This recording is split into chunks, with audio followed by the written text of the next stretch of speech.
Hello नमस्कार प्यारे साथियों। आज आपकी नेक्स्ट क्लास है महासागरीय निक्षेप। ठीक है। और महासागरीय निक्षेप महासागरीय विज्ञान यानी कि ओशिनोलॉजी का अगला पार्ट है, जिसमें हम पढ़ेंगे महासागरीय निक्षेपों यानी अपसादों के बारे में। यानी महासागरों में जो जो नीचे अपसाद जमे रहते हैं उनके बारे में आज अपन चर्चा करेंगे। ये टॉपिक आपका असिस्टेंट प्रोफेसर की बात करें, यूपी असिस्टेंट प्रोफेसर की बात करें, यूपी पीजीटी और आरपीएससी फर्स्ट ग्रेड की यदि बात करें, उनमें ये टॉपिक ये दिया हुआ है। और आज हम बात करेंगे इस टॉपिक के क्वेश्चनों के बारे में।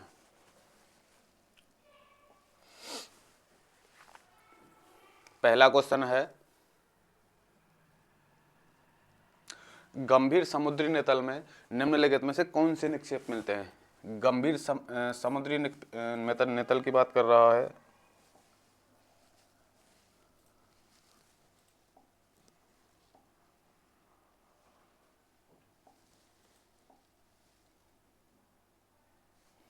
तो देखो, गंभीर यानी कि गंभीर से मतलब है गहराई।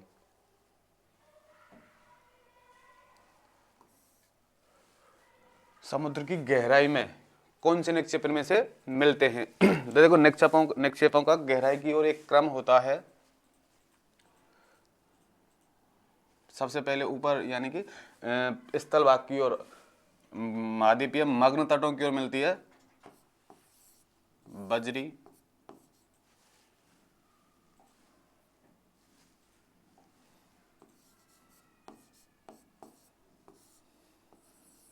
फिर मिलती है बालू,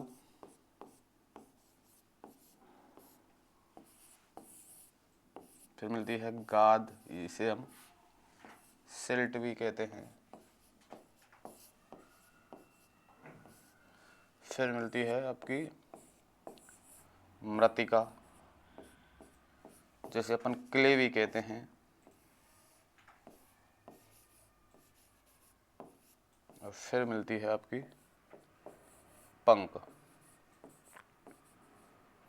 ठीक है, ये एक क्रम है।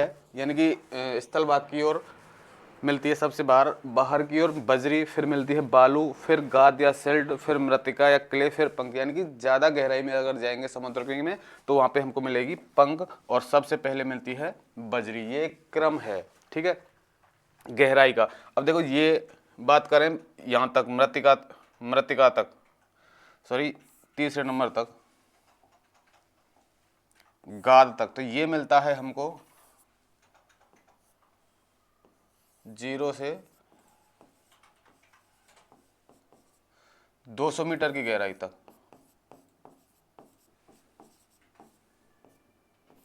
तक ये मिलते हैं। और बात करें इन दो की यानी मृत्तिका और किले की, ये मिलते हैं 200 से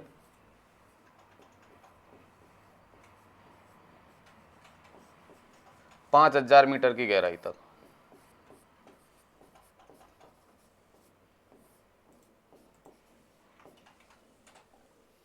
ठीक है, ये तीन तो मिलते हैं 0 से 200 मीटर की गहराई तक, और ये लास्ट वाले दो मृत्तिका, क्ले या पंख मिलते हैं 200 से 5000 मीटर की गहराई तक।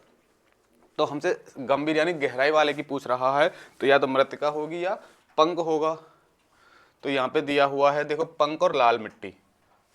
बालू ऊपर है, बजरी भी ऊपर है, ये बजरी भी ऊपर है, और पंख और लाल मिट्टी की यदि बात करें तो ये मिलता है ज़्यादा गहराइयों में, यानी समुद्र की जो गंभीर समुद्र नितल हैं वहाँ पे मिलती है पंख और लाल मिट्टी। तो ऑप्शन डी आपका हो जाएगा राइट आंसर। अगला है, निम्नलिखित में से कौन से प्रकार के समुद्री सतही तलछट में चूनायुक्त और सिल्का में सिंधु पंख समाविष्ट हैं? कौन से समुद्री सतही तलछट चूनायुक्त और सिल्का में? देखो, इन पंखों की यदि बात करें, हम 4 प्रकार से इनका वर्गीकरण करते हैं। एक तो होता है स्थलजात,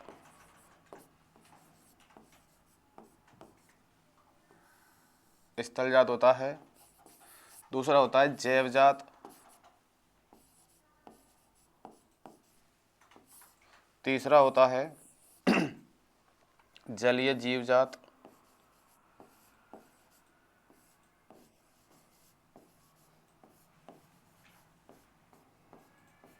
और चौथा होता है ब्रह्मांड जनित।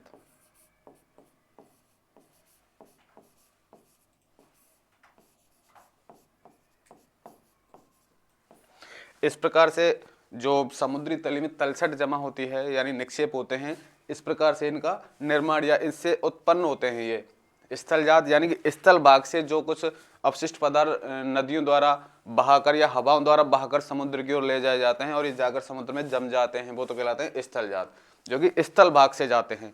नदी बहाकर ले गई, ठीक है, या हवाएं बहाकर ले गई, वो तो कहलाते हैं स्थलजात। जैवजात की यदि बात करें तो जीवों के जो अस्थिपंजर या अवशिष्ट पदार्थ होते हैं, जीवों के अस्थिपंजर या अवशिष्ट पदार्थ होते हैं, वो यदि समुद्र में जम जाएं उनको कहते हैं जैवजात। जलीय जीव जात से मतलब है तो जलीय जीव, जो कि समुद्री जल में ही जो जीव रहते हैं, उनके अस्थिपंजर या उनके अवशिष्ट पदार्थों से जमने से जो निक्षेप बनते हैं वो कहलाते हैं जलीय जीवजात निक्षेप।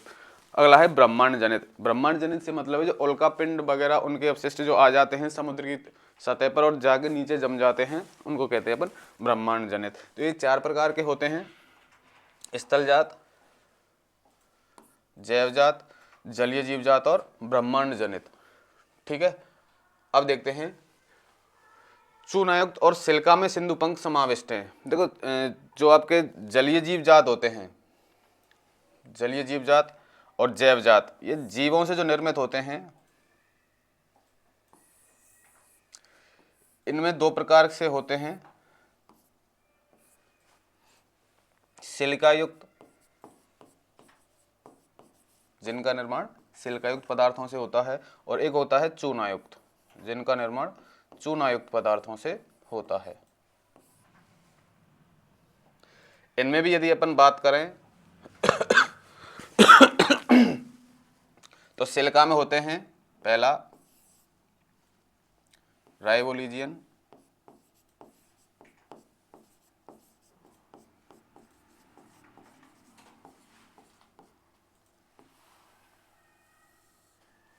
और दूसरा है डाइटम। चूनायुक्त की यदि बात करें तो इसमें होता है ग्लोबिजेरिना पहला,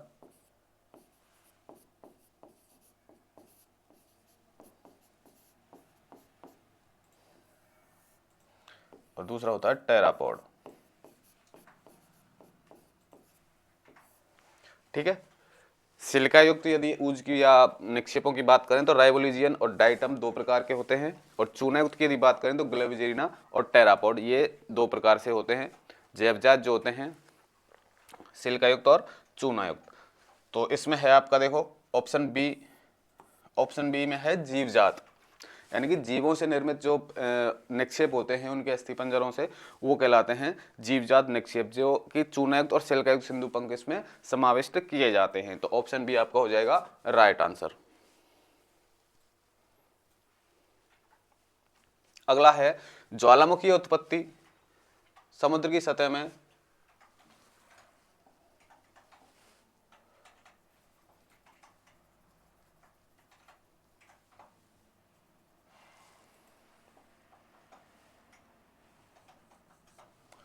ज्वालामुखी है, यानी ज्वालामुखी से जो निर्मित निक्षेप होते हैं समुद्री सतह में 2500 फैदम था तथा उससे अधिक गहराई पर निक्षिप्त होता है, वो कहलाते हैं। तो समुद्र की ज्वालामुखी, समुद्र की सतह पर जो ज्वालामुखी आते हैं उनसे उत्पन्न जो समुद्री सतह में 2500 फैदम की गहराई में या उससे अधिक गहराई में निक्षेपित होते हैं, वो कहलाते हैं। समुद्री निक्षेप, लाल मिट्टी, कैल्शियम युक्त पंख, रेडियोलोरियन पंख। देखो ये लाल मिट्टी का निर्माण, ये लाल मिट्टी का जो पंख है, लाल मिट्टी निक्षेप हैं, इनका निर्माण होता है ज्वालामुखियों से। ज्वालामुखी निर्मित होते हैं ये, यानी कि समुद्री सतह पर जब ज्वालामुखी आते हैं तो उनसे जो अवशिष्ट पदार्थ निकलते हैं उससे लाल मिट्टी युक्त निक्षेपों का निर्माण होता है। तो ऑप्शन बी होगा आपका राइट आंसर, लाल मिट्टी निक्षेप। अगला है सर्वाधिक विस्तृत पंख निक्षेप हैं, यानी कि सर्वाधिक इनमें से विस्तृत समुद्री सतह पर जो निक्षेप पाए जाते हैं इनमें से कौन से हैं। तो देखिए ग्लोबिजेरिना जो है ये लगभग समुद्री सतह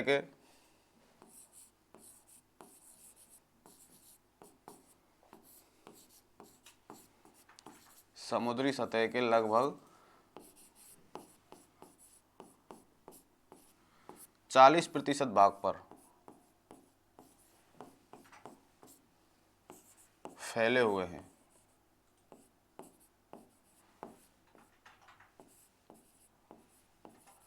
जो कि समुद्री सतह के सर्वाधिक प्रतिशत क्षेत्रफल पर फैले हुए हैं ग्लोबिजेरिना, जो आपके ऊज हैं या निक्षेप हैं। तो ऑप्शन ए हो जाएगा आपका राइट आंसर। अभी मैंने आपको बताया था दो प्रकार से, सिलिकायुक्त और चूनायुक्त। सिलिकायुक्त में आप सिलिकायुक्त में आते हैं आपके देखो सिलिकायुक्त, इसमें आते हैं दो, रेडियोलोरियन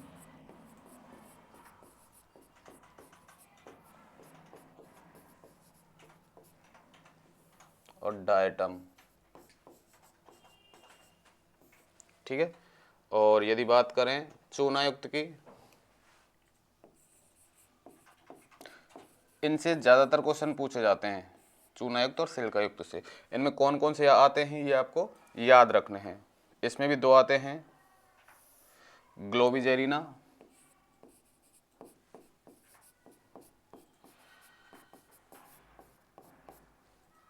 और टेरापॉड।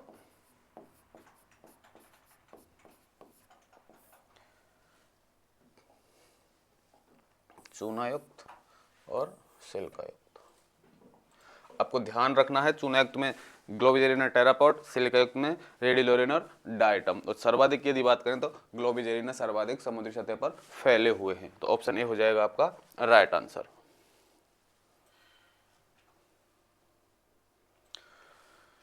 सर्वाधिक विस्तृत खुले समुद्र के निक्षेप हैं, सर्वाधिक विस्तृत खुले समुद्र के निक्षेप हैं, यानी कि जो खुले समुद्र में फैले हुए हैं, यानी समुद्र की गहराइयों में फैले हुए हैं, तो वो है आपका रेडियोलोरियन। रेडियोलोरियन की बात करें तो किस प्रकार का ऊज है, सिलिकायुक्त है या चूनायुक्त है? तो एक सिलिकायुक्त प्रकार का ऊज है, सिलिकायुक्त ऊज से मतलब है निक्षेप, ऊज निक्षेप को ही कहते हैं। तो ऑप्शन ए होगा आपका राइट आंसर, रेडियोलोरिया, जो कि सर्वाधिक विस्तृत खुले समुद्र के निक्षेप हैं और फैले हुए हैं।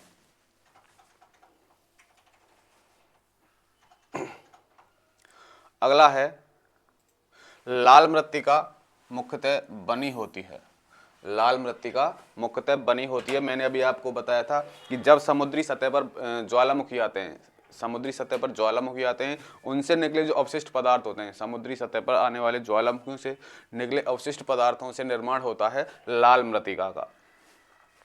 अब देखते हैं ऑप्शन में, हवा में धूल से प्राप्त मृत्तिका, खनिजों से, हिमखंडों से गिरे हुए चट्टानी अवशिष्टों से, हवा द्वारा लाई गई ज्वालामुखी राख से।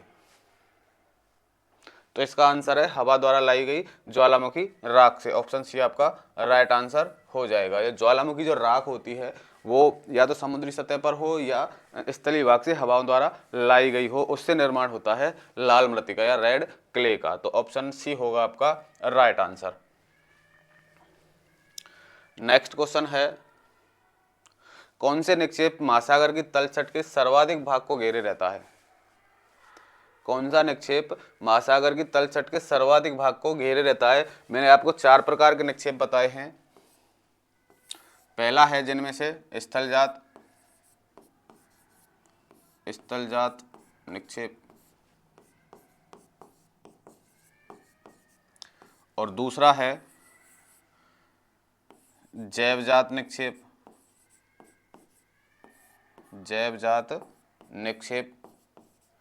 तीसरा है जलीय जीवजात निक्षेप, जलीय जीव जात निक्षेप, और चौथा है ब्रह्मांड जनित ब्रह्मांड जनित निक्षेप। ठीक है, तो देखो स्थलजात निक्षेप हैं ये लगभग 45% क्षेत्रफल पर फैले हुए हैं, यानी कुल निक्षेपों का यदि प्रतिशत देखें तो 45 निक्षेप पाए जाते हैं वो होते हैं स्थलजात। और जैवजात की यदि बात करें ये होते हैं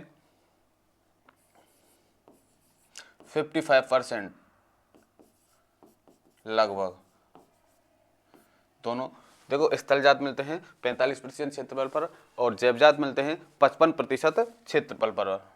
अब बात कर रहा है ये तलछट के सर्वाधिक भाग को घेरे रहता है, तो सर्वाधिक भाग को घेरे रहता है कौन सा? जैवजात। जो जैवजात निक्षेप है वो सर्वाधिक क्षेत्रफल को घेरे रहता है, तो ऑप्शन बी हो जाएगा आपका राइट आंसर।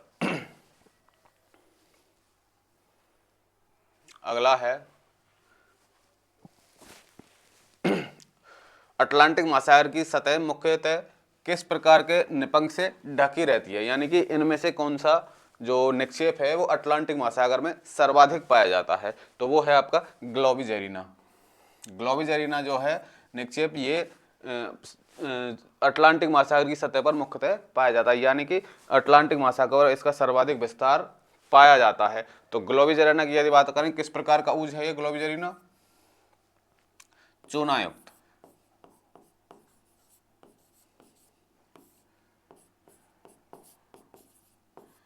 चूनायुक्त निक्षेप है कौन सा? ग्लोबिजेरिना। ग्लोबिजेरिना और टेरापॉड दोनों चूनायुक्त निक्षेप हैं और रेडियल ओरिजिन और डायटम की यदि बात करें दोनों सिलिकायुक्त निक्षेप हैं। तो ऑप्शन ए होगा इसका राइट आंसर। ग्लोबिजेरिना जो ऊज है वो अटलांटिक महासागरीय सतह पर मुख्यतः पाया जाता है। ऑप्शन ए होगा आपका राइट आंसर। अगला है निम्नलिखित में से कौन सही ढंग से सुमेलित है? इनमें से कौन सा सही सुमेलित है वो हमको देखना है। तो देखो पहला है लाल मृत्तिका। लाल मृत्तिका प्रशांत महासागर में पाई जाती है। खुले समुद्री निक्षेप जो हैं वो केवल अकार्बनिक होते हैं। टेरापॉड जो निपंक है ये महाद्वीपीय है और स्थलजात निक्षेप गहरे समुद्री जल में पाए जाते हैं। तो देखो लाल मृत्तिका जो है, लाल मृत्तिका ये प्रशांत महासागर में सर्वाधिक पाई जाती है, इसलिए ये इसका सही आंसर होगा। खुले समुद्री निक्षेप की यदि बात करें वो केवल अकार्बनिक नहीं होते हैं, वो कार्बनिक भी होते हैं। केवल अकार्बनिक नहीं होते हैं, वो कार्बनिक भी होते हैं। टेरापॉड निपंक की यदि बात करें ये महाद्वीपीय निपंक नहीं होता, ये जैवजात निपंक होता है। और ये टेरापॉड की यदि बात करें तो ये चूनायुक्त निक्षेप के अंतर्गत आता है। स्थलजात निक्षेप की यदि बात करें ये गहरे समुद्री जल में नहीं पाए जाते हैं, ये तटतलवासी होते हैं, इनको अपन तटतलवासी कहते हैं, यानी कि तट के समीप ही ये पाए जाते हैं, ये गहरे समुद्र में नहीं पाए जाते हैं। इनमें से ऑप्शन ए इसका सही है, क्योंकि लाल मृत्तिका जो है केवल प्रशांत महासागर में ही अधिक पाई जाती है। तो ऑप्शन ए हो जाएगा आपका राइट आंसर। अगला है निम्नलिखित में से कौन से कथन सत्य नहीं है? सत्य नहीं है तो हमको देखना है गलत। पहला है स्थलजात निक्षेप पुरानी भूमि की संक्रियाओं से बने पदार्थों के कारण अस्तित्व में आते हैं। स्थलजात निक्षेप पुरानी भूमि की संक्रियाओं से बने पदार्थों के कारण अस्तित्व में आते हैं, सही है। अगला है स्थलजात निक्षेप ज्वालामुखी पदार्थों से बनते हैं, ये भी सही है।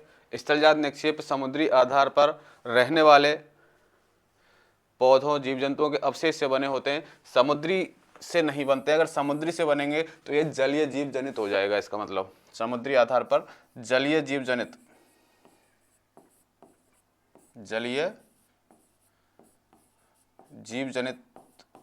निक्षेप हो जाएंगे। 4 प्रकार के निक्षेप मैंने आपको बताए हैं, एक होता है स्थलजात, एक होता है जैवजात, एक होता है जलीय जीवजात और एक होता है ब्रह्मांड जनित, यानी ब्रह्मांड से आए हुए कुछ पदार्थों से ये बनते हैं। तो ये गलत है, ये सही नहीं है। ऑप्शन 3 जो आपका है स्थलजात निक्षेप पादप प्लवक जीवों के कैल्शियम कवचों से बने होते हैं स्थलजात निक्षेप, तो ये भी आपका सही नहीं है। 4 भी। तो 3 और 4 सही नहीं है, तो एक और गलत है इनमें से, वो भी हमको देखना है। तो स्थलजात निक्षेप पुरानी भूमि की संक्रियाओं से बने पदार्थों के कारण अस्तित्व में आते हैं। और दूसरा है स्थलजात निक्षेप ज्वालामुखी पदार्थों से बने होते हैं। स्थलजात निक्षेप जरूरी नहीं है ज्वालामुखी पदार्थों से बने हों, तो आपका दूसरा भी आपका गलत है। तो ऑप्शन में देख लेते हैं 2 3 4, ऑप्शन आपका सी हो जाएगा। 3 गलत हैं, कौन कौन से देखो। स्थलजात निक्षेप ज्वालामुखी पदार्थों से बने होते हैं, जरूरी नहीं है स्थलजात निक्षेप ज्वालामुखी पदार्थों से ही बने हों। दूसरा है स्थलजात निक्षेप समुद्री आधार पर रहने वाले पौधों एवं जीव जंतुओं के अवशेष से बनते हैं। तो समुद्री आधार पर जो जलीय जीव जंतु होते हैं उनका निर्माण होता है। स्थलजात निक्षेप पादप प्लवक जीवों के कैल्शियमय कवचों से बने होते हैं। तो ये इसका गलत है। तो 3 इसमें से गलत दिए हुए हैं, 2 3 और 4, ऑप्शन सी हो जाएगा आपका राइट आंसर। अगला है निम्नलिखित को उनके द्वारा घेरे गए प्रतिशत क्षेत्रफल के घटते हुए क्रम में सजाएं। यानी कि सर्वाधिक कौन सा घिरा हुआ है, उसके बाद कौन सा घिरा हुआ है, और उसके बाद कौन सा घिरा हुआ है। तो देखो लाल मृत्तिका, डायटम, ग्लोबिजेरिना, निपंक और रेडियोलोरियन निपंक। लाल मृत्तिका, ग्लोबिजेरिना निपंक, डायटम निपंक और रेडियोलोरियन निपंक। तो ये ऑप्शन बी आपका राइट आंसर है। घटते क्रम में तो सर्वाधिक की बात करें तो लाल मृत्तिका पाई जाती है, उसके बाद बात करें तो ग्लोबिजेरिना ऊज पाया जाता है, उसके बाद बात करें तो डायटम पाया जाता है, और उसके बाद रेडियोलोरियन निपंक पाया जाता है। ये इनका घटता हुआ क्रम है, यानी कि सर्वाधिक क्षेत्रफल पर लाल मृत्तिका, उसके बाद ग्लोबिजेरिना, उसके बाद डायटम, उसके बाद रेडियोलोरियन निपंक पाया जाता है। तो ऑप्शन बी हो जाएगा आपका राइट आंसर। नेक्स्ट क्वेश्चन है, इन महासागरीय निक्षेपों में से ग्लोबिजेरिना निक्षेप है। ग्लोबिजेरिना निक्षेप है। तो मैंने आपको देखो 4 प्रकार के बताए हैं, जो इसमें 3 दे रखे हैं, एक बार और डिस्कस कर लेते हैं उनको। पहला है स्थलजात निक्षेप, दूसरा है जैवजात निक्षेप,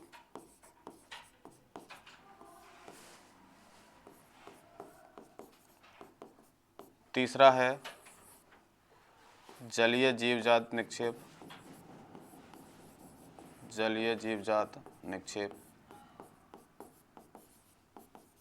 और चौथा है ब्रह्मांड जनित।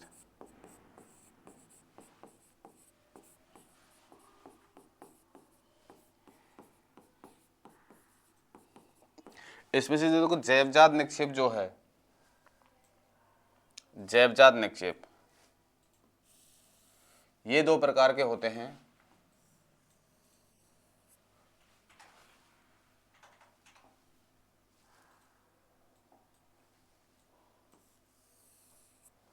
पहला है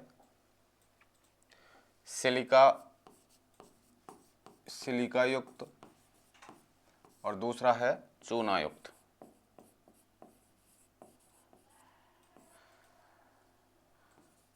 इसमें सिलिका की मात्रा ज़्यादा होती है और इसमें चूने की मात्रा ज़्यादा होती है। ये भी 2 प्रकार के होते हैं। सिलिका युक्त में पहला होता है रेडियोलोरियन,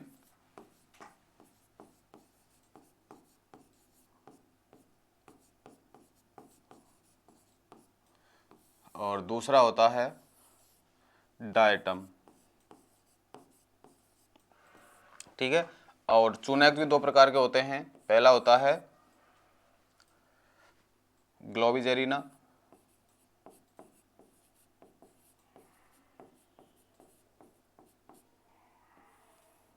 और दूसरा होता है टेरापॉड।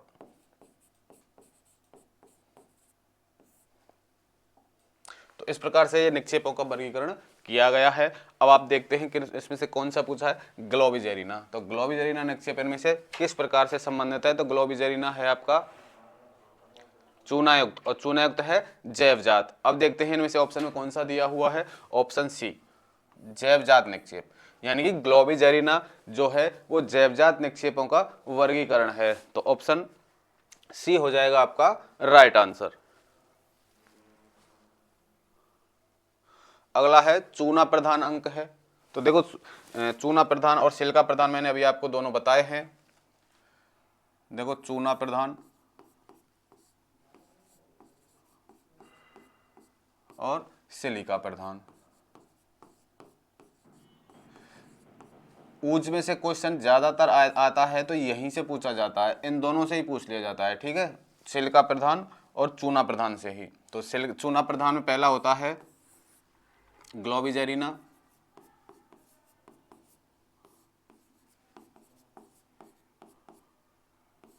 और टेरापॉड।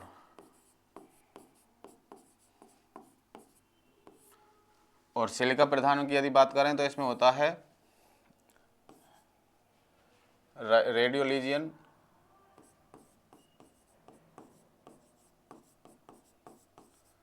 और डायटम।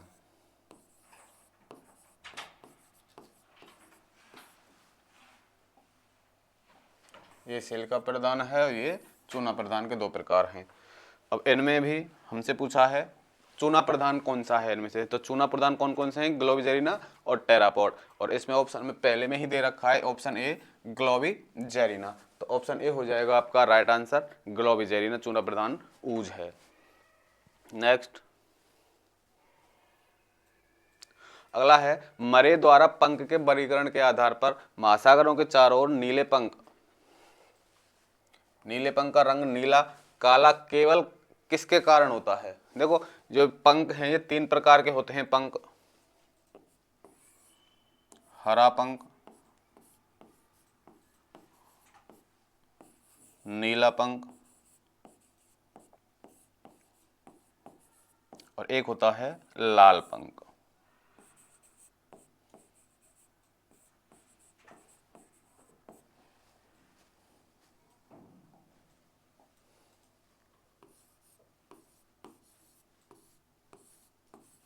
इस प्रकार से पंख होते हैं तीन प्रकार के।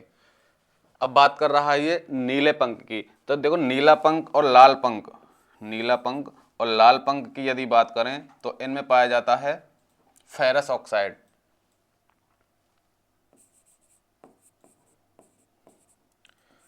फेरस ऑक्साइड, ठीक है। इसकी उपस्थिति के कारण इन दोनों का रंग नीला पंख और लाल पंख, नीले पंख का कलर नीला जो होता है वो फेरस ऑक्साइड के कारण होता है, और लाल पंख का जो कलर लाल होता है वो किसके कारण होता है, फेरस ऑक्साइड के। फेरस ऑक्साइड या फेरस सल्फाइड भी अपन बोल सकते हैं, सल्फाइड, ठीक है। और हरे पंख की यदि बात करें इसमें पोटेशियम और एल्यूमिनियम, पोटेशियम और एल्यूमिनियम,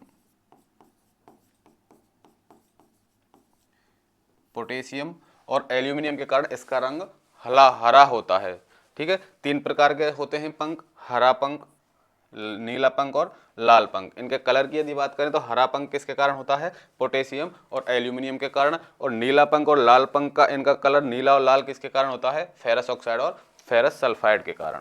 अब देखते हैं आपका ऑप्शन, पहला है चट्टानों के विघटन के कारण, हरी सिलिकेट के संचय से, मैग्नीशियम की अधिकता से, और आयरन या लोहे सल्फाइड की उपस्थिति कारण। तो ऑप्शन डी आपका सही आंसर होगा, लोहा सल्फाइड की उपस्थिति के कारण होता है इनका रंग नीला, ठीक है। तो ऑप्शन डी आपका राइट आंसर हो जाएगा।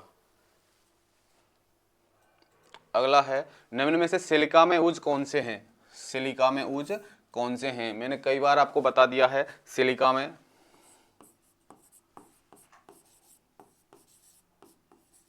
में यूज दो प्रकार के बताए हैं मैंने। पहला है रेडियोलोरियन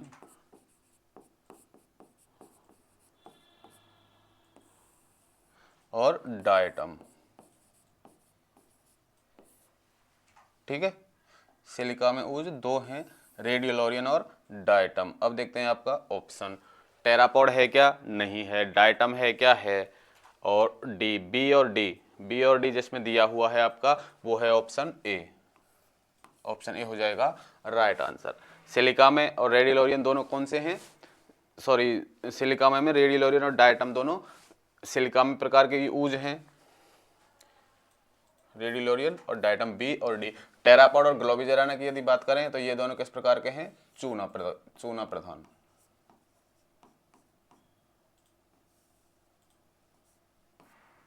तो ऑप्शन ए हो जाएगा आपका राइट आंसर। अगला है निम्नांकित में से किसे सागरीय हिमपात कहते हैं। सागरीय हिमपात, देखो सागरीय हिमपात क्या होता है, जब इन अवशिष्टों का जो महासागरीय निक्षेप जो होते हैं उनका ऊपर से समुद्र की नीची तली पर एक बरसात या एक बरसात सी होती रहती है, यानी कि इनका ऐसे ये समुद्री सतह पर गिरते रहते हैं। तो लिख सकते हैं समुद्री निक्षेपों का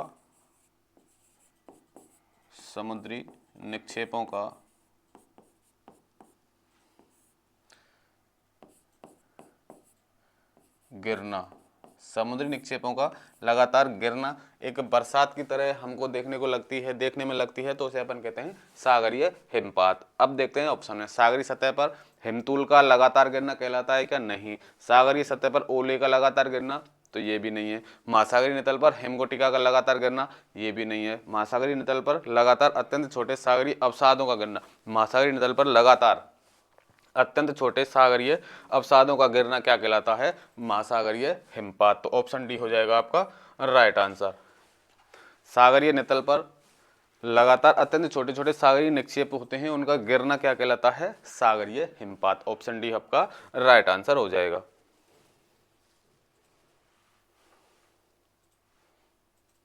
अगला है ऊज।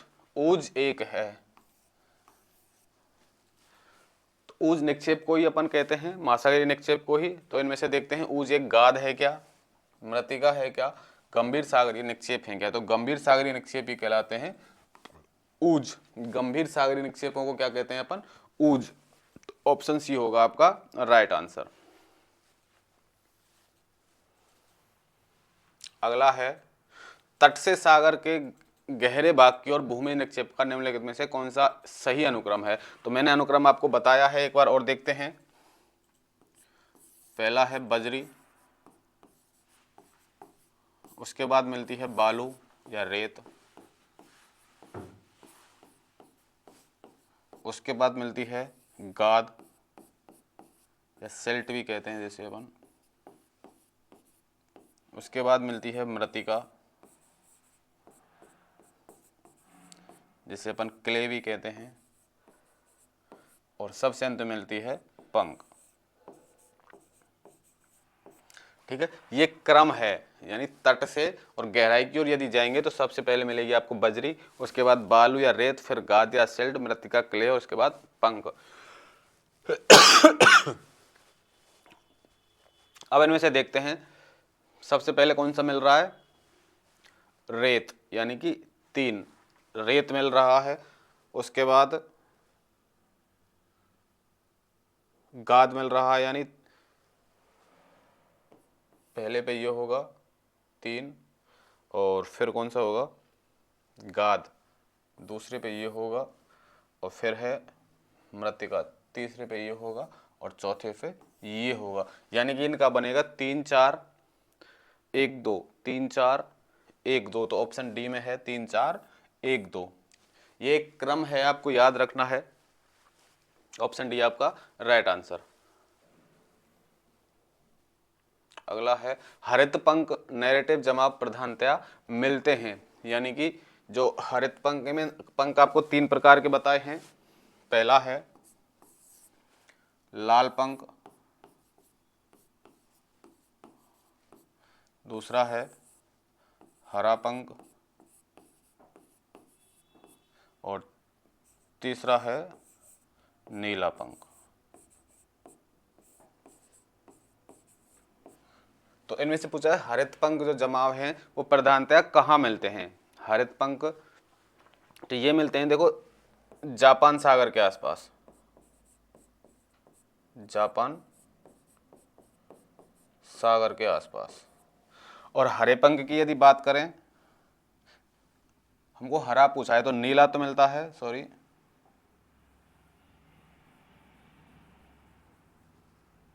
हरा मिलता है जापान सागर के आसपास।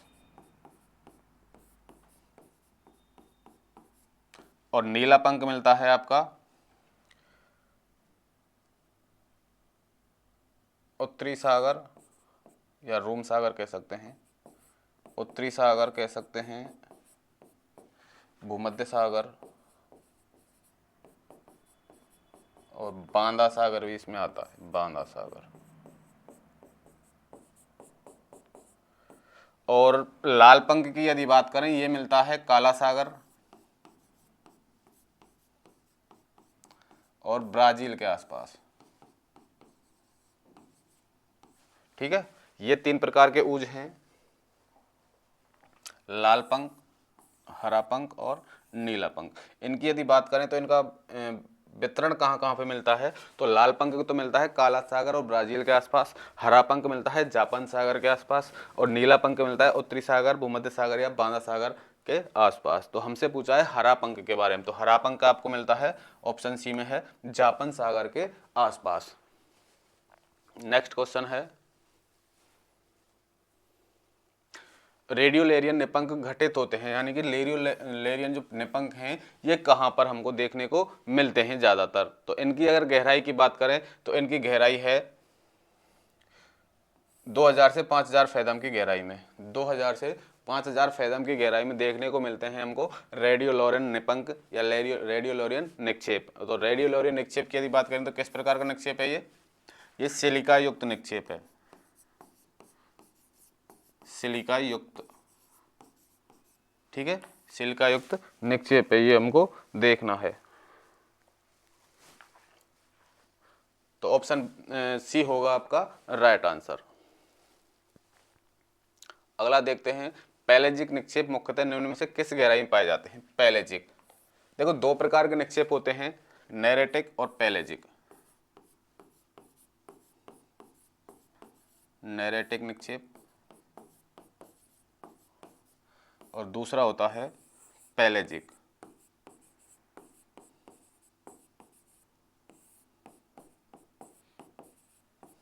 देखो नैरेटिक जो होते हैं इनको अपन तटतलवासी भी कहते हैं और इनकी गहराई की यदि बात करें 0 से 200 मीटर की गहराई तक मिलते हैं, 0 से 200 मीटर की गहराई तक मिलते हैं आपके नैरेटिक, जिनको अपन तटतलवासी भी कहते हैं। दूसरा है पैलेजिक, इनको हम अगाध सागरीय निक्षेप भी कहते हैं। इनकी गहराई की यदि बात करें 200 से 5000 मीटर की गहराई तक मिलते हैं। ठीक है, 2 प्रकार के निक्षेप होते हैं गहराई के आधार पर, नैरेटिक और पैलेजिक। नैरेटिक होता है तटतलवासी जो तट के आसपास ही मिलते हैं और पैलेजिक होता है जो कि गहराई में मिलते हैं, जिसको अपन अगाध सागरीय निक्षेप भी कहते हैं। दोनों होते हैं, ये होते हैं गहराई के आधार पर। अब देखते हैं पैलेजिक की यदि बात कर रहा है तो पैलेजिक 200 से अधिक गहराई पर मिलते हैं, किस गहराई के नीचे पाए जाते हैं, तो ऑप्शन डी आपका राइट आंसर है। 200 फैदम की गहराई के बाद ये पाए जाते हैं। नेक्स्ट अगला है, वेलापवर्ती निक्षेपों में क्या अंतर्विष्ट होते हैं। जो वेलापवर्ती निक्षेप होते हैं इनमें ये होते हैं जैविक पंख निरपेक्ष होते हैं, यानी कि जीव जनित ये होते हैं। वेलापवर्ती जो निक्षेप होते हैं जीव जनित निक्षेप होते हैं। मैंने आपको निक्षेप 4 प्रकार के बताए हैं। स्थलजात निक्षेप, जिनका यदि बात करें निर्माण की, वो स्थल से निर्माण होकर आता है और उनके वाहक यदि होते हैं तो वो नदियां या हवाओं के द्वारा बहाकर लाए जाते हैं, स्थलजात निक्षेप। फिर होता है आपका जैवजात निक्षेप, जो जीवों के अस्थिपंजरों से बनते हैं। उसके बाद होता है जलीय जीवजात, जो जलीय जीवों से जिनका निर्माण होता है। और एक होता है ब्रह्मांडीय पदार्थ, जो ब्रह्मांड से आए हुए पदार्थों से जिनका निर्माण होता है। तो ऑप्शन डी है इसका जैविक पंख, जो कि वेलापवर्ती निक्षेपों में अंतर्विष्ट होते हैं। अगला है, गोलाश्म मृत्तिका निम्नलिखित में से किसका लक्षण है। गोलाश्म मृत्तिका, देखो गोलाश्म मृत्तिका इनका निर्माण होता है हिमनदीय क्षेत्रों में, हिमनदीय क्षेत्रों में।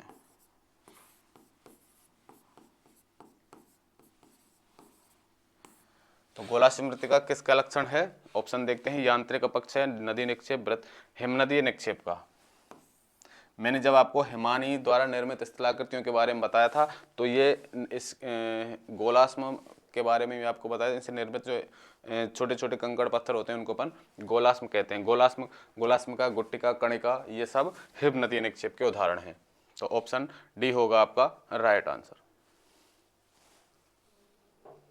अगला है निम्नलिखित कथनों पर विचार कीजिए। ग्लोबिजेरिना निपंक एक कैल्शियम अनुबंधी अम्बुदी निक्षेप है। ग्लोबिजेरिना निपंक ज़्यादातर अटलांटिक महासागर के शीतोष्ण और उष्णकटिबंधीय क्षेत्रों में ही पाए जाते हैं। तो ये पहला तो इसका गलत है, दूसरा सही है। ग्लोबिजेरिना निपंक ज़्यादातर अटलांटिक महासागरीय शीतोष्ण और उष्णकटिबंधीय कटिबंधों में ही पाए जाते हैं। तो ऑप्शन बी होगा आपका राइट आंसर। सही पूछा है तो केवल बी इसका सही है।